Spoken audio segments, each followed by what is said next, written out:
तो मुझे एक हंसी की बात याद आई। एक वयोवृद्ध व्यक्ति से किसी ने कहा, संत ने, कि अब वृद्धावस्था है, भगवान का भजन करो, साधु न बनो पर मन से साधु हो जाओ। उस वृद्ध ने कहा कि आप कहते हैं कि मन से हो जाओ, मैं तो वैसे भी बाबा जी होने के लिए तैयार हूं। कहा क्यों?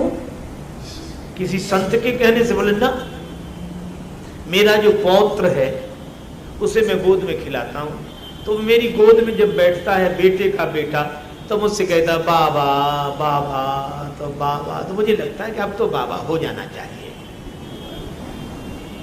इस शुद्ध तोतली बानी पर कुछ तो मन में शर्माओ, नाती कहन लगे बाबा अब तो बाबा हो जाओ।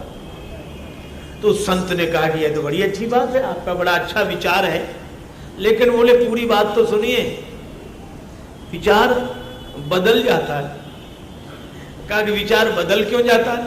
बोले बेटी का बेटा जब गोद में आता है वह कहता बाबा, बेटे का बेटा कहता बाबा बाबा, तो मन होता है कि बाबा हो जाऊं।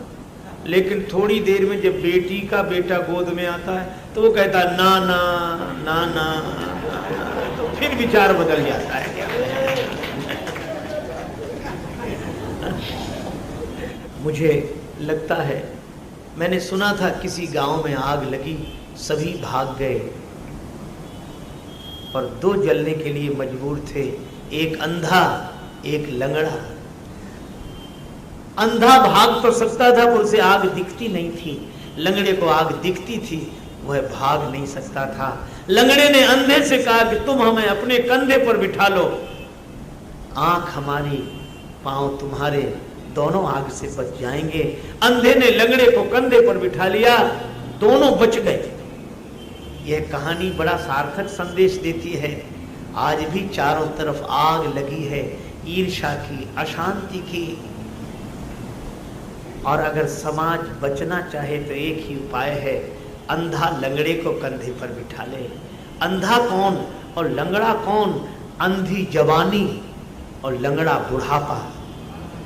अगर आज अंधी जवानी लंगड़े बुढ़ापे को कंधे पर बिठा ले, चरण हो युवक के और अनुभव की आंख हो वृद्ध की, तो आज भी समाज इस अशांति की आग से बच सकता है। और अगर वृद्ध का सम्मान नहीं हुआ तो सोने की लंका नहीं बची, फिर कौन बचेगा? वृद्ध की बड़ी महिमा होती। एक बार एक कन्या के पिता ने विचित्र शर्त रखी थी कि हम बेटी का विवाह तो करेंगे पर बारात में कोई बूढ़ा आदमी नहीं आना चाहिए। नवयुवक बोले ठीक है, ये बूढ़े करेंगे क्या बारात में जाकर? ये तो घर रहे, राम राम करें, भजन करें, ये बारात में क्या करेंगे जाकर? सभी बूढ़े मान गए, क्योंकि बूढ़े तो कथा में भेजे जाते हैं, सत्संग में भेजे जाते हैं, विवाह बारात में कौन ले जाए? पर जो दूल्हे का नाना था वो तो बोला नाना हम तो चलेंगे। अरे कहा, कन्या के पिता ने कहा कि बारात वापिस कर देगा अगर बूढ़ा दिख गया तो। नाना ने कहा कि ऐसे ढंग से ले चलो कि हम दिखे नहीं। तो मोटर कार में जहां सामान रखा जाता है वहां नाना जी का इंतजाम किया गया, छिपा कर ले गए। लेकिन बारात पहुंची, कन्या के पिता ने अपना एक गुप्तचर भेजा कि देखो कोई बूढ़ा तो नहीं आया है। उसने कहा कि नहीं, कोई बूढ़ा नहीं। तो उस कन्या के पिता ने अपनी ओर से एक सेवक भेजा संदेश लेकर कि हम अपनी बेटी का विवाह करने के लिए तैयार हैं, पर हमारी एक शर्त है, वो पूरी करनी पड़ेगी। क्या? बोले हमारे गांव के किनारे जो नदी बह रही है उस नदी में पानी की जगह शुद्ध दूध बहा दो तो हम अपनी बेटी का विवाह करेंगे। अब नवयुवक सब परेशान, खूब अकल लगाई पर पढ़ाई लिखाई कुछ भी काम नहीं आई। बोले नदी में पानी और उसमें शुद्ध दूध, अंत में बोले इम्पॉसिबल, असंभव। तो कहा कि फिर बारात लौटा ले चलो। बारात लौटने लगी। किसी ने कहा बारात तो लौट ही रही, नाना के काहे को प्राण ले रहे हो, उसे बाहर निकाल लो। तो नाना जी से कहा कि आओ, नाना जी बोले क्यों? बोले अब कोई डर नहीं है। कहा क्यों? बोले बारात लौट रही। नाना ने कहा क्यों लौट रही बारात? बोले कन्या के पिता ने ऐसी शर्त रखी है कि हम पूरी नहीं कर सकते। कौन सी शर्त? यही कि गांव के किनारे नदी में पानी की जगह शुद्ध दूध बहाना होगा। नाना बोला छोटी छोटी बातों पर कहीं बारातें लौटती? लड़के बोले दिमाग खराब है, ये छोटी बात है? नाना बोला बिल्कुल छोटी बात।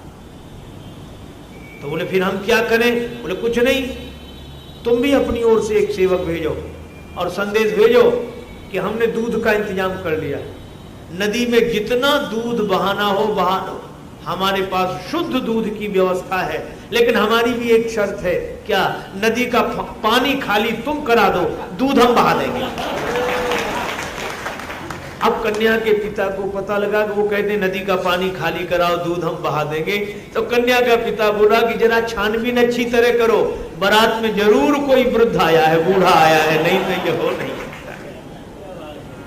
इसलिए भाई वृद्ध का सम्मान करो, वय का सम्मान करो,